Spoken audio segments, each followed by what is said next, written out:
안녕하세요, 여러분. 어제 영상을 올렸는데, 물론 좋아요는 누른 분이 한 분도 없더라고요. 하나 눌렸더라고요. 하지만 의외로, 원래 프로그램 코딩 이거 영상 올리면 조회수도 형편없이 안 나오는데, 신기하게도, 보고 넘어갈까요? 신기하게도 조회수가 은근히 많더라고요. 물론 제 채널 기준입니다. 일반적인 유튜브 기준으로 하면 아주 뭐 형편없는 조회수지만, 없다고 봐도 되지만 제 기준에는 상당한 조회수예요. 1일 하루 되는데 17회. 다른 것들 보면 뭐 며칠, 몇 주, 몇 달이 되는데도 이렇게 조회수가 이러거든요. 근데 3주 전에 올린 이거 쓸데없는 영상도 조회수가 은근히 나오는데 어제 올린 프로그래밍이 아닌 쓸데없는 말만 들어가 있는 물론 그 안에 쓸모 있다고 생각되는 부분을 말하긴 하지만 아시다시피 저는 두서 없이 대본은커녕 뭐 뭘 어떻게 얘기해 주겠다 준비도 없이 더군다나 영상 편집도 없이 다시 재촬영도 없이 재녹음도 없이 그냥 하는 거잖아요. 그래서 많이 부족한데도 이런 류의 영상의 조회수가 프로그래밍 하는 것보다 더 잘 나와요. 프로그래밍 하는 거는 이제는 제 영상은 누군가 의뢰하거나 요청하면 그거에 맞는 걸 올리는데 오프라인에서 의미가 있는 그 특수 관계인 그 사람만 보기 때문에 조회수가 안 나온다 그렇게 볼 수가 있지만 불특정 다수가 간혹 보는 상황이 있죠. 근데 프로그래밍보다는 확실히 그냥 말로 하는 게 더 조회수가 상대적으로 좀 더 나오는 것 같아요. 그래서 오늘 어제 이어서 바로 또 올리려고 녹화를 시작했습니다. 어제 한 것 중에 요게 제일 요거만 어제 한 내용 중에 일단 요 부분이 중요하죠. 1, 2, 3, 4, 5, 6 이 순서대로 간다. 그리고 조선에 대해서 나중에 또 잠깐 요 조선에 대해서는 두 가지의 경우에 대해서 또 언급이 될 텐데 이렇게 나눌까? 하나는 임진 임진왜란 부분에 한 번 더 언급이 되고요. 또 하나는 음, 어디서 언급돼야지? 뭐 부정적인 얘기를 했지만 사실은 뭐 저 같은 사람이 섣불리 부정적으로 평가할 그런 건 아니죠. 이 조선뿐만이 아니고 모든 제가 이 시리즈로 영상을 쭉 만약에 올린다면 수없이 많은 나라에 대해서 아주 안 좋은 얘기를 할 텐데 저는 그럴 만한 사람이 아니죠. 한마디로 그냥 어디서 파리가 윙윙거리는구나. 모기가 어디 날아가는 거구나. 뭐 이런 측면으로 생각하셔야지. 감히 니 따위가 어? 이런 나라를 욕해? 이렇게 받아들이시면 안 돼요. 그리고 또 하나를 한 번쯤은 더 언급을 해야지 되는데 이거는 조선 말기 원래 이황 부분도 언급이 필요하긴 한데 요거보다는 요때 잠깐 얘기했었구나. 영조에 대한 얘기를 잠깐 또 할 때쯤에 하고 그리고 요거 하면서 이어서 요거보다는 양반과 싼 놈이 낫겠다. 양반과 상놈에 대한 얘기를 하면서 한 번 더 언급하죠. 예. 그래서 조선은 넘어갑니다. 다음은 로마, 유럽인데요. 유럽을 로마를 빼고 얘기를 할 수는 없어요. 오늘은 이 유럽 쪽인데 핵심은 로마죠. 로마 기준으로 로마가 있기 전 그리고 로마부터의 유럽은 완전히 다르거든요. 로마가 있음으로 해서 유럽이 사람이 사는 곳이 된 거예요. 그 전에는 미개, 미개스러운 어찌 보면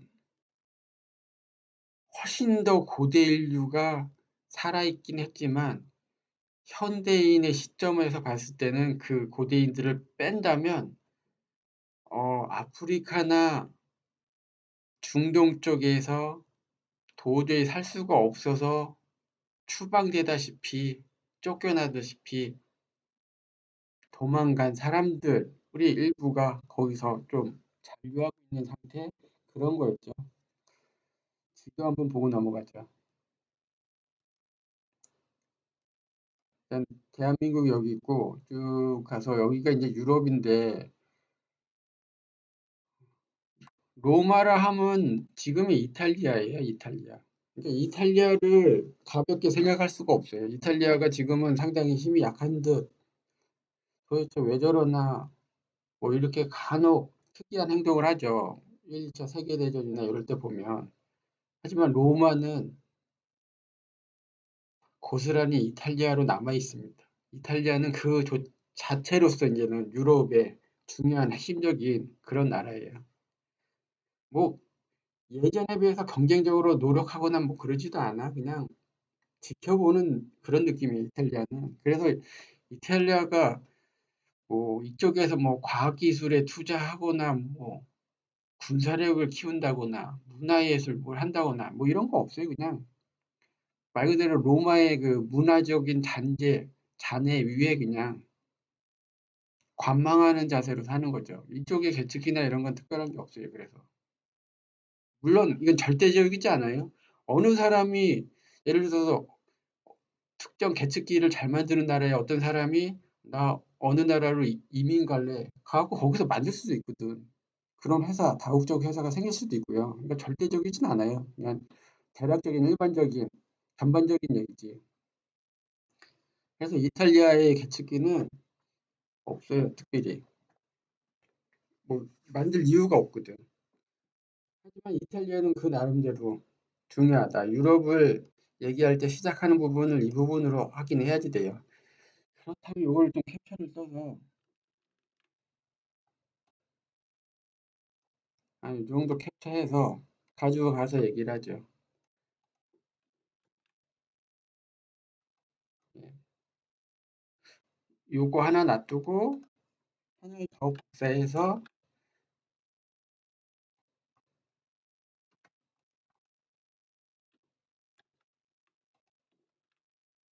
아, 이렇게 복사가 안 되네.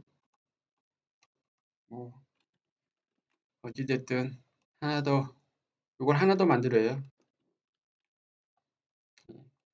하나 더 만드는 이유는 뭐 낙서하다 보면 또 지저분해지면 새로 얘기해야지 되니까 어딨어?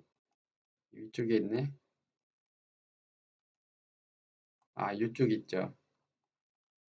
여기 유럽에 대한 얘기를 해야지 되는데 제일 중요해요. 모든 얘기 그러니까 미국이 어떤 식으로 만들어져서 어떻게 현 시점까지 왔는지도 유럽을 빼고서 얘기할 수가 없으니까요. 자, 어떻게든 봅시다. 자, 로마예요, 로마. 이게 로마의 중심이죠. 원래 원래 그 전 얘기도 하면 재밌는데 시간적으로 너무 길게 얘기할 수가 없어가지고 이 로마인들, 유럽인들 얘기할 때 그들은 어디서 왔나 그걸 알아야지 되거든요. 그래서 그들은 어디서 왔나 그 얘기를 모르고 세계사를 생각하면은 참 그건 입시 위주의 암기식 공부만 한 거죠. 그들이 어디서 왔나를 얘기할 때 인류의 분류가 여기 있어요.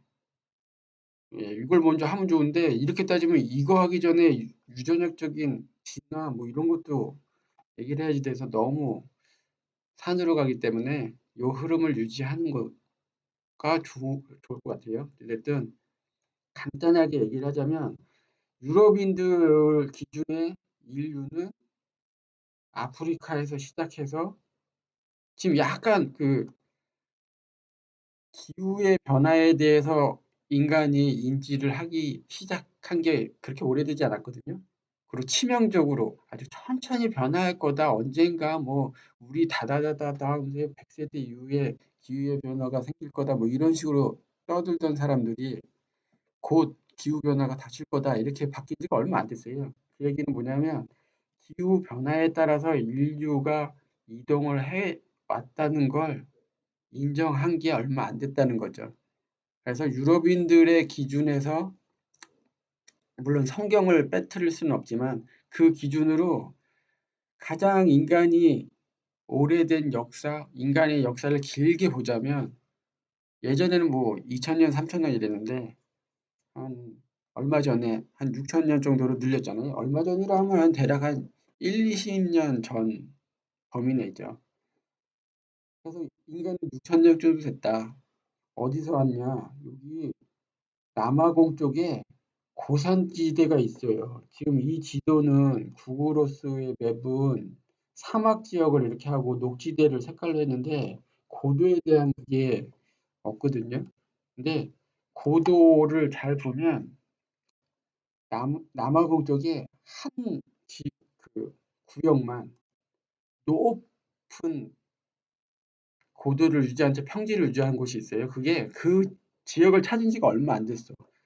아프리카든 어디든 전 세계를 엄청나게 사람들이 돌아다니고 막 비행기 타고 다니고 여행 다니고 탐험 가고 막 했는데 지질 조사하고 했는데 그 지역을 실적으로 확인하고 올라가서 아 여기가 평지였네 이렇게 높은 곳에 이런 평지가 있네 확인한 게 얼마 안 됐거든요. 그게 남아공에 있어요. 아프리카 전체를 유럽인들이 다 이렇게 갈기를 찢어놨지만 그럼에도 불구하고 나라들을 다 각자 줬잖아요. 남아공 빼고.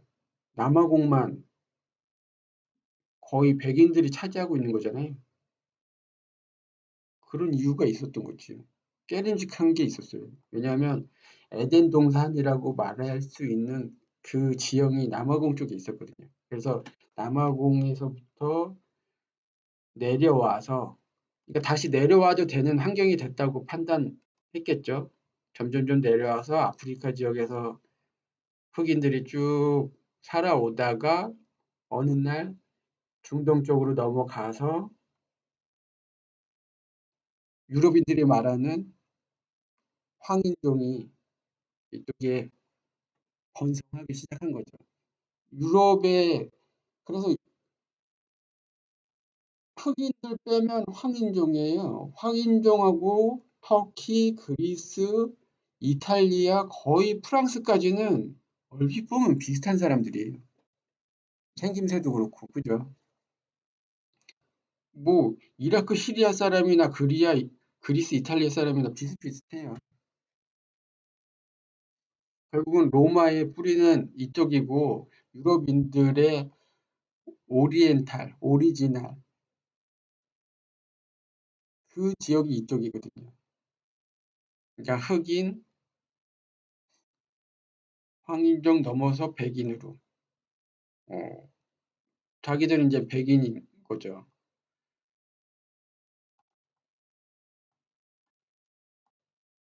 그래서 로마가 여기 차지하는데 로마가 이제는 다들 잡고 어찌 보면 이쪽에서 바글바글 살던 사람들이 이쪽으로 이주를 한 거예요. 그리고 그리스에서 바글바글 막 살다가 또 이주를 한 거지. 그래서 뭐 그전에는 아프리카에서 살았겠죠. 이집트 뭐 이렇게 쭉 살았겠지. 긴 시간 동안 경험하면서 느낀 게, 아, 계획적으로 체계적인 왕국을 세우려면 지리적으로도 분리해야 되고, 문화, 기술, 군사 모든 걸 다 해야 된다. 뭐 이런 게 있었던 거죠. 중요한 거는 이쪽에서 이 사람들이 막 성장하면서 기존의 야만인이라고 생각하는 원주민들을 다 몰아내서 쭉 이동한 거예요.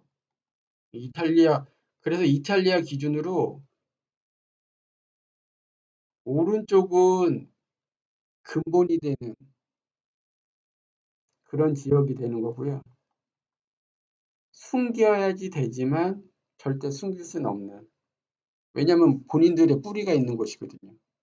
그렇다고 해서 로마보다 이쪽이 더 오래되고 더 위대한 왕국이다 이렇게 얘기할 수가 없으니까 일종의 지금 생각하면은 우리의 그린벨트 같은 거지. 뭔가 이렇게 어두운 정신문화적으로는 뛰어나고 구체적이진 않지만 로마는 아주 구체적인 나라거든요. 논리적인 나라고. 어, 위대한 제국이죠. 아니, 고대스럽지가 않아. 그러다 보니까 구체적인 논리를 지고 현실적이지 않는 문화예술, 정신문화 이런 거는 이쪽에 다 안막에 가려져 있는 상태로 묻어둔 거예요.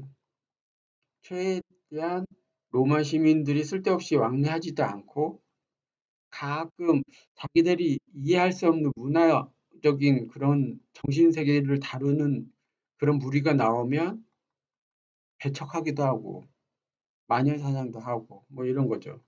그래서 이쪽 루마니아, 이쪽 폴란드까지 오스트리아 조금 뭐 이쪽은 유럽인들이 쉽게 대하지는 못하는데 그렇다고 해서 우호적으로 좋게 대하지도 않아요. 그러다 보니 예, 잠시만요. 문자 하나만 보내고 다시 시작할게요. 예, 다시 시작했고요. 그래서 간혹 계측기나 이런 괜찮은 장비가 있는 듯한데 별로 대중화되지도 않고 그리고 많이 사용되지도 않아요. 하지만 무시할 수가 없죠. 뭔가 새로운 신기술, 미지에 대한 탐험, 이런 것들은 상당히 관심을 많이 가지고 있는 쪽이에요. 그리고 로마 기준으로 북쪽은, 로마 기준으로 북쪽은 특히 오스- 로마의 중심지를 여기 오스트리아까지 봐야 되니까 어찌 보면 이탈리아, 오스트리아, 스위스 뭐 이런 데는 그냥 유럽의 그냥 오래된 중심 같은 느낌이에요. 그 위쪽이 이제 독일이 있는데 로마에서 사용되는 장비, 뭐 군사용 장비든 실생활에 쓰이는 장비든 장치든 기계든 무언가는 다 위쪽 지역에서 만들었어요. 그러니까는 로마 제국의 과학자들, 기술자들이 북쪽에 살았던 거죠. 그러니까 오른쪽은 좀 깨름직하기 때문에 그쪽은 빼야지 되고 새로운 신세계, 신도시, 신제국의 느낌으로 본토 안에 핵심 지역에는 이제 정치인들이나 왕과 황제와 관련된 사람들이 있는 곳이니까 기술자들, 그러니까 블루 칼라죠. 블루 칼라들은 어디론가 좀 떨어져 있어야 되는데 그게 이제 북쪽이에요. 그래서 장비 같은 거 만들고 막 기술자들이 이쪽에서 살아서 그 후예인 독일이 여전히 최고죠. 뭐 계측기들 뭐든 다 최고예요. 그리고 로마의 중심지에서 가까울수록 헤비하고 돈이 되는 좀 괜찮은 장비들을 쭉 만들었던 거고 멀리 갈수록 지원이 약해질 거 아니에요. 근데 사람은 기술자인데 인력도 부족하고 지원도 부족하기 때문에 헤비하지 않고 소수의 적은 힘으로 만들 수 있는 것들이 점점 발달을 한 거죠. 이 북유럽 쪽이 그래서 이쪽 북유럽 쪽이 그래서 뭐 여전히 잘 나가요. 소형 계측기도 헤비하지 않잖아요. 그리고 하다못해 육지를 연결된 데는 그래도 조금씩 사는데 물론 저 위에까지 쭉 올라가진 않았지만 이쪽에서는 그래도 할 만큼 하는데 바다로 딱 갈라져 있는 이 섬 영국은 뭐, 뭐 재료를 공급하는 것 자체가 어렵잖아요. 그러다 보니 야, 인력, 재료 없이 할 만한 거를 쭉 고민하면서 사는 사람들이 일부가 살았어요. 그 덕분인지 몰라도 자동화가 고민이 됐던 거지. 사람의 인력, 자원을 소비하지 않고 뭔가를 효과적으로, 효율적으로 할 수 있는 거. 뭐 이런 걸 고민하게 된 거죠. 그리고 로마가 어떤 엄청난 규모의 제국이 있어요. 로마의 영토는 뭐 다지 뭐. 단데 여기까지 아래까지. 단데 아래쪽은 이제 놀러 다니는 곳이고 따뜻한 지역. 놀러 가는 곳이고 그 전에 살던 야만인들을 점점점 왼쪽으로 몰아세우고 보내가지고 끝까지 몰아세웠는데 로마의 엘리트 남자들을 군인으로 만들었잖아요. 정신적으로나 육체적으로 건강한 젊은 사람들을 군인으로 만들어서 왼쪽으로 다 보냈어요. 프랑스를 넘어. 저 위로도 다, 위로는 뭐 금방금방 정리가 됐고, 얼마 살지도 못하고 사람이 살만한 동네가 아니니까 다 왼쪽으로 도망간 거지, 야만족들은. 로마군이 점점점 넓히고 넓혀서 여기까지 간 거예요, 쭉. 프랑스가 이제 빨리 전쟁 외의 지역이 된 거죠.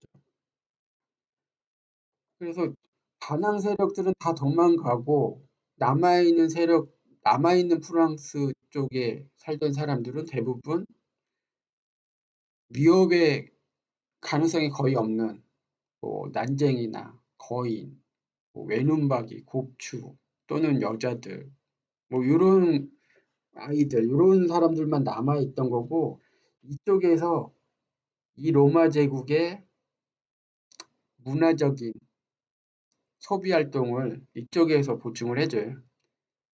그러니까 엘리트 군인들은 다 이쪽에 가 있고 엘리트 인력들은 다 이쪽에 있고 황제를 지키는 황제를 당장 옆에서 지키는 친위대만 남고 나머지는 다 정치인들이잖아요. 입으로 먹고 사는 잡다한 정치인들, 그냥 일반적인 사람들, 상인들, 그리고 그들에게 광대 역할을 해주는 사람들이 프랑스 지역에 이제 사는 거죠. 그리고 광대만 하나 문화예술에 뭐 그림도 그리고 음악도 하고 특히 음악이 중요하죠, 프랑스는. 그러다가 모든 전쟁 물자나 소식을 주고받는 통로 역할까지 하다 보니까 그 정보를 다 가로챌 수 있는 그런 위치가 돼요. 왜냐하면 황제 바로 앞에서 공연도 하고 황제에게 술과 유의를 다 제공하다 보니까 바로 옆에서 간신짓을 할 수가 있는 거죠. 정보도 다 가로채고 앨리스들은 다 이쪽에 가 있고 여기는 다 그냥 아무 생각 없는 사람들이 대부분이니까 다 프랑스 쪽에 있는 근본이 좀 그런 사람들이 다 권력을 가로챈 거예요. 그렇다고 해서 프랑스를 무시할 수가 있느냐? 근데 프랑스를 절대 무시할 수가 없죠. 어찌 보면 신격화된 왕과 황제를 바로 옆에서 그들의 정말 못 볼 걸 좋은 걸 다 보다 보니 아 저것도 나랑 같은 인간이구나를 자각하게 된 나라거든요. 그래서 스스로 자신들의 왕도 제거한 그 나라죠. 위대한 인간은 다 똑같다. 나도 왕이다. 뭐 이런 개념으로 나중에는 전 세계를 돌아다니면서 전 세계 왕들과 왕족, 귀중한 문화재, 뭐 암살하고 뺏고 훔치고 별짓 다 하죠. 나도 왕이다. 그래서 어떤 프랑스인들은 정말 말도 못할 악행을 저지르면서 자신의 이익을 챙기고 어떤 프랑스인들은 나는 최고의 선한 왕이 되겠다고서 못 사는 나라 가서 선행 활동도 많이 하고 지금도 그냥 있는 듯 없는 듯 숨어 사는 프랑스인도 되게 많죠. 전쟁도 앞장서지만 상대적으로 반대급부로 또 착한 프랑스인도 많아요. 프랑스는 하나의 나라로 보면 안 되고 개별적인 사람들로 봐야지 돼요. 그죠? 그래서 이쪽 프랑스 계측기는 뭐 아니 노래하고 그런 사람들이 뭐 계측기를 뭐가 있겠어. 기술 쪽하고는 관련이 없어요. 기술하고는. 대신 하나 발달한 게 있어요. 음악을 하다 보니까 음악 악기를 튜닝하고 관리하는 그쪽은 또 발달할 수밖에 없죠, 당연히. 그래서 그 무게인가요? 규격화된 측량 파트의 한 분야는 프랑스 쪽에서 만든 게 있어요. 그러니까 특정 분야는 또 그래요. 프랑스 얘기는 되게 많아요. 정말 정의롭지 못하고 정말 산티나는 그런 근본을 가지고 있긴 한데 그래서 여기저기 엄청나게 잘못된 일을 많이 하고 그렇긴 한데 비논리적인 감성을 중시한 그런 인류의 가장 그 익스트림한 그쪽의 사람들이죠. 예술을 하는데 논리 수학을 따지면 그거는 예술을 하겠다는 생각이 아니지. 어쩌보면 당연한 거예요. 예술의 끝으로 달리는 사람들이 살았던 것이기 때문에 이 사람들은 공감 능력이나 이런 감수성, 감정에 대해서는 엄청나게 발달했는데 자기가 착한 일을 하는지 좋은 일을 하는지 맞는 일을 하는지 맞게 가고 있는 건지 어디로 가는 건지에 대한 고민은 거의 잘 못하는 그런 류의 사람들이. 그래서 계측기가 별거 없어. 결국은 계측기라 하면 다 이쪽 지역이. 뭐 나중에는 지금은 지구가 점점점 따뜻해져서 위로 올라가고서 이렇게 쭉 된 거죠. 이쪽 나라들이 이제 계측기 인류의 과학 기술의 근본이 되는 그런 사람들이죠. 예전에 중동의 역사나 자료를 보면 증기기관의 모태가 되는 것들도 있고 되게 많잖아요. 과학 기술들을 가지고는 이제 로마 쪽으로 쭉 이동했다가 다 이쪽 가서 번성한 거예요. 그러면은 왜 로마 중심지 기준으로 서쪽의 끝을 봐야지 되는데 여기가 이제는 로마 정규군이 있는데 로마 제국이 어마어마한데 그 군대는 또 얼마나 대단했겠어요. 인류 역사상 엄청나게 싸움 잘하고 똑똑하고 전술 전략이 정말 뛰어난 대단한 군인들이 그곳에 갔는데 결과적으로는 그들에 저항하는 야만족들을 다 굴복시키지 못했어요. 엄청난 일이죠. 바다 끝까지 거의 몰아세우는데 여기서 그렇게 싸워댔는데 완전히 정리를 못했어요. 이 어마어마한 로마 제국도. 그러니까 이쪽 싸웠던 야만족들의 전투, 전쟁에 대한 그런 감각이나 센스 뭐 이런 것도 대단한 거지. 어찌 보면은 저 군대죠. 하나는 로마 쪽, 하나는 반대쪽인데 두 군대는 인류 역사상 엄청난 전투력을 가지고 있었던 그런 부류들의 사람들이에요. 그래서 결국은 로마가 망하고서 군인들이 세운 나라가 스페인이 가장 로마에서 똑똑하다, 착하다, 잘생겼다, 힘세다, 운동 잘한다, 싸움 잘한다 하는 사람들이 세운 게 스페인이고 그 엄청난 그들을 상대로 끝까지 싸워댔던 물불 안 가리고 수단과 방법을 가리지 않고 어떠한 짓을 해서라도 살아남은 야만족들이 바로 포르투갈이죠. 예, 포르투갈은 바로 그래요. 스페인과 포르투갈을 동일시하는 그런 사람들이 되게 많은데 절대 그렇지 않아요. 스페인은 말 그대로 근본이 있는 나라고요.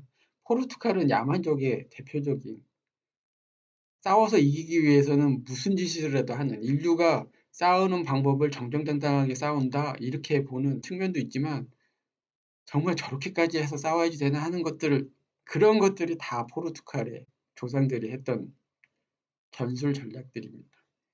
그래서 이쪽은 당연히 계측기하고는 거리가 멀어요. 스페인은 나중에 로마가 무너지고 당연히 뭐 누가 로마 다음에 누가 힘이 세겠어요? 당연히 스페인이 힘이 세요. 스페인이 무적 함대를 뭐 대표적인 아이콘으로 해서 스페인이 배를 타고 또는 육로로 어딘가 가서 스페인의 육군을 보병부대 육군을 딱 상륙시키거나 배치를 시키는 순간 게임은 끝난 거야. 전쟁에서 전쟁의 신들이 모인 군대지.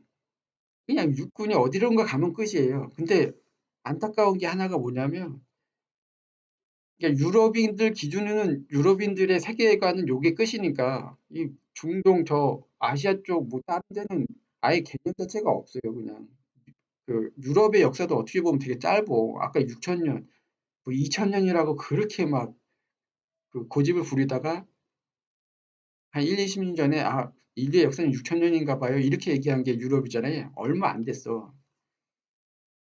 세계관 기준으로 이제 로마 다음에 이제 스페인이 패권국이 된 건데 문제는 포르투갈을 상대한 거예요. 포르투갈은 정말 야만족들인데 그 야만족들의 야만스러운 전쟁을 해서 딱 물리쳤으면 좋았는데 끝까지 물리치지 못했어. 엄청난 거죠. 그러다 보니 스페인 군대에 참 멋진 군대인데도 멋진 나라인데도 한 가지 나쁜 점이 생겼어요. 뭐냐면 전쟁을 딱 시작하면 상대가 무슨 짓을 해서라도 자기들을 공격하고 반항할 거라는 그런 트라우마가 딱 생겨버린 거지. 포르투갈을 상대하면서. 그러다 보니 전쟁만 했다 하면 그냥 아이든 여자든 뭐든 다 제거하는 방식으로 전쟁을 쭉 해왔어요. 무적, 완전히 적 자체가 없는 거지. 나중에는 이게 이 인간들이 나중에는 이렇게 보는 게 낫겠다. 배를 타고 가가지고 요 스페인이 여기 있잖아요. 배를 타고 가가지고 나중에는 뭐 영국한테 졌지만 이제 중남미 남미 쪽으로 막 이전 그렇게 갔단 말이에요. 가가지고 원주민들이 어떤 원주민들은 당연히 뭐 박수치고 드디어 그 조상이 말했던 그 신의 군대가 왔습니다 하고서 막 환영해주고 한 원주민들도 있었지만 간혹 뭐 그 원주민들을 죽이는 스페인군을 받거나 아니면 뭐 어떤 원주민은 당연히 반발할 수도 있잖아요. 뭐 활을 쏠 수도 있고 창을 막 위협할 수도 있는데 이 스페인 군대가 그냥 그 엄청난 군사력을 가지고 그 몇 안 되는 원주민들까지 다 잡아 죽인 거죠. 그냥 싸그리 그냥 다 죽이는 거야. 그래서 차지한 게 지금의 중남미를 스페인이 다 차지하긴 했어요. 근데 스페인은 그래도 약간 불쌍한 부분이 있는 게 뭐냐면 로마의 로마 시민들의 자식들인데 전쟁터로 보내진 거잖아요. 근데 그들의 부모들이 자식들을 다시 걷어들이지 않고 일단 버린 다음에 제가 싸우는 동안 나는 편하게 놀고 먹을 거야 하고서 그냥 맨날 방탕하게 그냥 즐긴 거지. 그러니까 우리 가족이 있어. 엄마, 아빠, 형, 누나, 동생들 쭉 있는데 그중에 한 놈, 남자놈 하나, 야, 너가 대표로 우리 가족을 위해서 전쟁터로 가라. 자랑한다 하고 보내놓고 야, 됐어. 우린 놀아. 쟨 필요 없어. 없는 자식으로 생각해. 하고서 버려진 게 바로 스페인의 그 정신적인 근본이기 때문에 방황을 한 거예요. 여기서 그냥 살고 먹고 살면 되는데 굳이 막 여기저기 돌아다니는 거지. 막 싸우고 다 죽이고 하고 웃긴 게 부모한테 그렇게 로마한테 버림받은 군인들이니까 귀소 본능이 약해. 그냥 가서 거기서 그냥 살아요. 지금도 다 그렇게 산 거지. 지금 뭐 원주민들하고 그냥 같이 살고 있어요. 그 후예들이. 그러니까 그 원주민들을 정복해서 약탈을 해서 되돌아가거나 뭐 이런 류의 그 사람들이 아니고 이 사람들은 가가지고 처음엔 약탈을 하는 듯 했는데 군인들이 그냥 난 여기서 산다 하고서 그냥 산 거예요. 예. 특이한 경우죠. 대부분의 유럽 국가들은 약탈을 해서 돌아가는 방식인데 스페인은 가서 그냥 살고 있어요. 근데 문제는 포르투갈이지. 스페인은 정규군이기 때문에 체계가 있는 말 그대로 멋진 국가적인 그런 시스템이 있는데 포르투갈은 안 그래요. 포르투갈은 그냥 잡다한 그냥 야만인들의 잠시만요. 일단 30분이 넘었으니까 빨리 끝내야지 되겠네요. 누가 찾아오고 있어가지고 포르투갈은 그런 나라예요. 그래서 스페인이 다른 나라 가서 엄청난 부를 챙기고 막 정복을 했듯이 포르투갈도 그 엄청난 스페인군, 로마군과 대적한 전쟁의 신들이잖아요. 뭐 간 거지. 근데 체계가 없어. 작은 단위로 그냥 막 여기저기 돌아다니는데 저걸 가서 저걸 가져다가 우리 왕한테 줘야지, 우리 가족한테 줘야지 이런 개념이 아니고 저걸 뺏어다가 내가 써야지 뭐 이런 작은 부류예요. 거의 막 프랑스랑 나중에는 프랑스가 더 심해졌는데 프랑스는 왕이 없으니까 왕의 명령에 따라서 체계적으로 움직이는 정복을 한 게 아니고 지네들이 다 왕이야. 난 여기 가서 이거 가져올래. 나 여기 가서 이거 가져올래. 나 이거 여기서 그냥 살래. 난 이거 가져다가 저기 가서 살래. 뭐 이런 거거든요. 포르투갈도 약간 비슷해요. 체계적으로 뭔가를 대규모로 하는 게 아니고 작은 단위로 여기저기 가서 나쁜 짓들을 하고 다녔는데 뭐 스페인보다는 결과적으로는 스페인보다는 원주민들 기존의 인류에 피해를 주지는 않았지. 스페인은 어마어마한 영향을 줬는데. 하지만 우리 입장에서는 스페인보다는 그러니까는 그 아메리카 대륙 기준으로 하면 스페인이 정말 큰 잘못된 영향을 준 거고요. 요쪽 아메리카를 뺀 아시아나 뭐 다른 부분에서 봤을 때 특히 아시아 쪽을 봤을 땐 포르투갈이 정말 큰 영향을 줬어요. 뭐냐면 전 세계는 이게 중동을 기준으로 해서 동서양이 균형을 맞춰서 성장을 하고 인류가 이제 발전을 쭉 하는데 한쪽이 기울어 버렸죠. 지금은 완전히 기울어져 있는 상태잖아요. 기울게 한 이유를 굳이 외세로 보지 않아도 되죠. 이 얘기까지 하고 넘어가야 되는데 지금도 그래요. 아까 중동에서 넘어서 정신적인 문화적인 깊이 있는 게 이탈리아 기준으로 오른쪽에 좀 많이 남았다고 했잖아요. 인류는 작은 무리가 그들에게 가장 큰 적은 자연 환경이었죠. 동물이나 곰, 사자, 호랑이 아니면 태풍, 해일, 뭐 지진, 화산 뭐 이런 것들이 가장 큰 적이었는데 점점 성장하고 무리를 더 키우다 보니까는 가장 큰 적은 옆 동네 인간이네 하고 인간들끼리 막 싸워요. 작은 땅덩어리를 나눠서 많이 싸우다가 그게 너무 긴 시간 동안 싸움 자체가 무의미하다는 걸 알게 되면 그 뒤부터는 웬만해선 싸움을 안 하게 되거든요. 예. 유럽이 오른쪽이 이제는 웬만해서 싸움을 안 하는 그런 동네가 되는 거고 유럽 중심부터 왼쪽이 웬만하면 아직도 유럽은 이제 많이 나눠져 있으니까 싸움의 그 범위를 거의 벗어나고는 있는데 예. 예전에는 엄청 싸웠던 거죠. 중국도 마찬가지예요. 중국도 뭐 천추 중국 시대 뭐 이렇게 보면 작은 나라 나라도 계속 싸우는 거예요. 그 싸우는 것 자체가 당장은 뭐 대의를 위하고 뭐 어쩌고저쩌고 하지만 결국 지나가 보면은 시간 지나가 보면 다 뻘짓이거든. 지금 세계사를 봤을 때 생긴 지 얼마 안 된 나라들, 아직 인간이 제대로 성장하지 못한 그런 나라들이 전쟁을 하는 거예요. 그러니까 우리나라 중시로 보면 일본이 임진왜란 때 일본이 작은 나라로 나눠져서 싸우다가 지금의 도쿄 지역에 있는 부족이 북쪽은 버리고 남쪽으로 통일을 하면서 임진왜란을 벌인 거잖아요.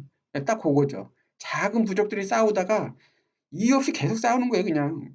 그 싸움의 무의미함을 아직 인지를 못하고 계속 싸우고 싸우다 지네들끼리 싸우다가 더 이상 싸울 게 없으면 옆 나라를 침범하고 또 싸우고 뭐 이런 거죠. 아직 인간이 그 성숙됨이 덜 돼 있는 그런 상태죠. 그 얘기가 포르투갈과 관련이 있어요. 포르투갈이 그 엄청난 전쟁 센스를 가지고 여기저기 찔러봤는데 그 중에 한 나라가 일본이었어요. 그리고 일본의 도쿄 쪽에 있는 작은 부족에 가서 니네 광산에서 은을 좀 캐다 주면 내가 조총이란 총을 주겠다. 그리고 전쟁 기술을 다 알려주겠다. 바로 그게 일본을 통일시킨 거죠. 그 원동력으로. 결국은 임진왜란까지 터뜨린 거죠. 그러니까 그 조선의 후예인 우리 입장에서는 포르투갈이 정말 큰 잘못을 하게 된 거고요. 그 영향으로 동서양의 균형이 깨져버린 거죠. 이게 일본 야만스러운 인간성을 아직 가지고 있던 일본에게, 그러니까는 아직 철도 안 든 어린 애에게 위험한 무기를 준 거예요. 그럼 그 아이가 상황을 제대로 이해하고 판단하고 그 무기를 쓴 게 아니고 그냥 질풍노도의 시기에 걸맞게 그냥 써댄 거죠. 그래서 그 영향으로 임진왜란부터 2차 세계대전 그 시점까지 계속 전쟁을 일으키고 하다가 이제는 동서양의 균형이 깨져 있긴 한데 어찌됐든 포르투갈은 그래요. 그래서 유럽의 역사를 보면 계측기라고 얘기할 수 있는 걸 제대로 만드는 나라를 보면 그렇습니다. 일단은 로마 중심지로부터 위쪽 방향, 독일, 영국, 덴마크, 네덜란드, 벨기에, 폴란드 조금, 체코 조금, 노르웨이, 스웨덴, 핀란드 이런 나라들이 지금도 계측 장비, 과학 기술의 선도 국가들이 돼 있는 거죠. 그래서 그쪽 나라, 특히 독일 쪽, 영국 뭐 이런데 덴마크, 스웨덴, 그렇죠. 스웨덴 요런 나라들의 장비들은 일단은 믿고 써도 큰 문제가 없어요. 아, 프랑스 얘기를 더 많이 할 게 있었는데 빼먹었는데 뭐, 뭐 빼먹으면 어떻고 쓸데없는 얘기를 더 해도 어쩌겠어요. 그죠? 중요한 건 대략적인 흐름이 그렇다는 거고 시간도 오버됐으니까요. 요쯤에서 하고요. 유럽 얘기는 그 백업해놓은 요 지도를 가지고 다음에 또 이어서 할 거예요. 완전히 분리되어 있는 나라가 아니잖아요. 유럽 지역이 뭐 다른 세계하고 분리되어 있는 게 아니기 때문에 다른 거 얘기하다 보면 또 나와요. 중동을 얘기하다 보면 또 유럽 얘기가 나오고 예, 좋습니다. 조회수가 혹시 좀 더 나온다면 다음 주에 요 3번. 아, 다음 주는 좀 시간이 안 될 수도 있네요. 어찌 됐든 이어서 쭉 가보겠습니다. 감사합니다.